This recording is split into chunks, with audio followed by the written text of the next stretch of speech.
So yan ang guho na nakikita nyo. Medyo may kalayuan nga lang. So yun guys, makikita natin ngayon ang Baringfort Ruins. So kailangan natin pumunta, mag-bike, maglakad kasi pataas yun.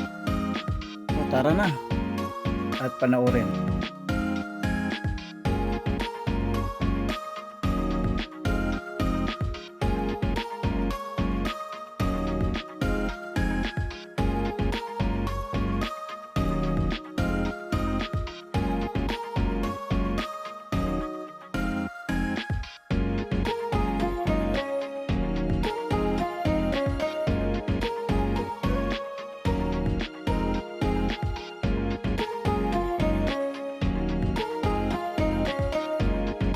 So makikita guys yung ongoing excavation at dito sa lugar na to may pakita na ang kabuuan mga natabunang kabahayan.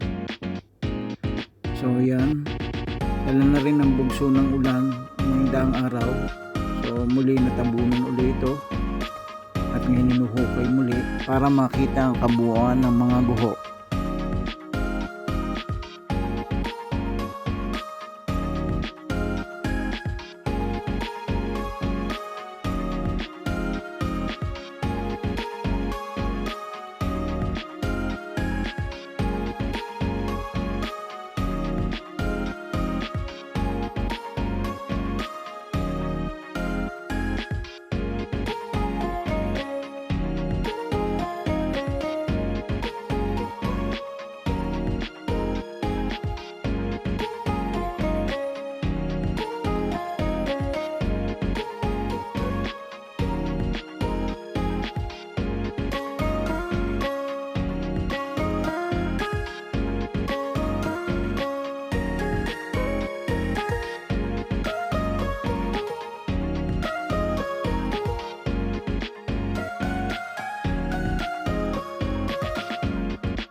Sa bandang likuran ko marami pang hinuhukay at sa harapan ko ganoon din. Yan guys, makikita nyo naman bugso ng ulan yung dating buo, gaya na nasabi ko, putik siya, hindi siya kagaya ng semento. So pag ulan dala lahat, so reconstruct sila ngayon. So ang ginagawa nila nilalagyan nila ng konting semento, pero ganun pa rin kung ano yung itsura nung nauna. Tinatry pa rin nilang ma-preserve kung ano yung itsura nung Baringfort.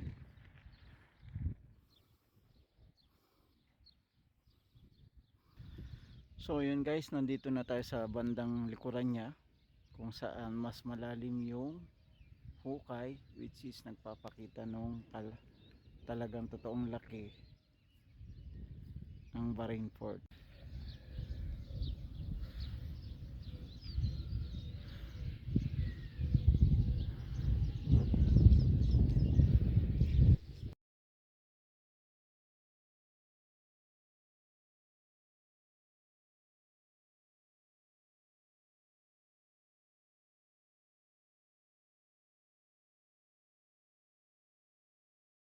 Excavated doon since 1954 Ang Bahrain Port din po ang siyang nagsilbing fortress ng mga sundalong Bahraini, na kung saan siya nagtatanggol sa syudad.